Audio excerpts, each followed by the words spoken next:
আমি ভগবানের কাছে সবসময় ক্ষমা চেয়েই পুজো করি। জানি আমি কোনো মন্ত্র জানি না, কিচ্ছু জানি না, তারপরেও আমি তোমাকে একটুখানি পুজো দেওয়ার চেষ্টা করি। আমি তো ঠাকুরের কাছে সবসময় ক্ষমা চাই পুজো দেওয়ার পরে।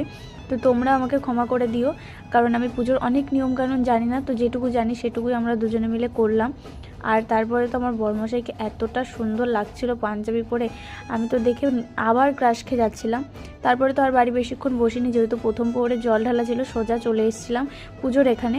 আর এই বছর তো এসে আমি তো পুরো অবাক হয়ে গিয়েছি যে এত পরিমাণে মানুষে উপোস করেছিল এই বছর। আগের বছর তো এত মানুষ করেনি, তো এই বছর এত মানুষে উপোস করেছিল যে দুপাশ থেকে দুজনে মিলে জল দিতে হচ্ছিল। দেখে খুবই ভালো লাগছে যে আমাদের এই পাড়াটার মধ্যে আমাদের এই পুজোটা অনেকটা বড় হয়ে যাচ্ছে। খুবই আনন্দ করছে সবাই, খুবই মজা করছে। তো এদিকে বর্মশাই তো প্রথম প্রহরে জল ঢালা হয়ে গেল। তো এদিকেও এখান থেকে আবার একটা ব্যবস্থা করেছিল যে সারাটা রাতই আর কি বাউল হবে, যাতে যারা পুজো করছে তারা যাতে বোরিং ফিল না করে।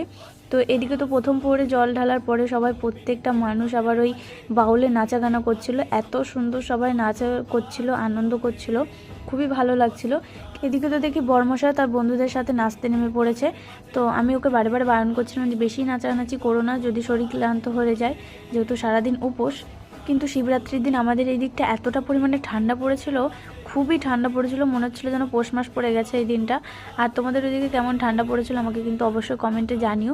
তারপরে তো আমি আর বেশিক্ষণ থাকিনি, যেহেতু অনেক ঠান্ডা পড়েছিল, আমি আর বাইরে থাকতে পারছিলাম না, তাই আমি সোজা বাড়ি চলে গিয়েছিলাম। তো আমার এই ভিডিওটা তোমাদের কেমন লাগলো অবশ্যই কিন্তু কমেন্টে জানিও।